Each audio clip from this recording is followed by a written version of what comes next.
सुना है जंगलों का भी कोई दस्तूर होता है, सुना है जंगलों का भी कोई दस्तूर होता है। सुना है शेर का जब पेट भर जाए तो वो हमला नहीं करता, दरख्तों की घनी छांवों में जाकर लेट जाता है। हवा के तेज झोंके जब दरख्तों को हिलाते हैं तो मैना अपने बच्चे छोड़कर कौवे के अंडों को परों से थाम लेती है। सुना है घोंसले से कोई बच्चा गिर पड़े तो सारा जंगल जाग जाता है। सुना है जब किसी नदी के पानी में बाई के घोंसले का बंधुई रंग रचता है तो नदी की रुक रही मछलियां उनको पड़ोसन मान लेती हैं।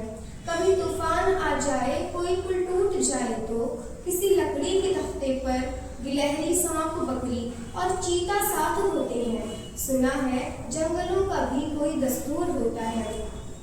खुदाबंदा जलीलो मोतबर, दाना व बेना मुंसिफो अकबर, मेरे इस शहर में अब जंगलों की का कोई कानून नाफिज कर, अब जंगलों की का कोई कानून नाफिज कर, कोई कानून नाफिज कर।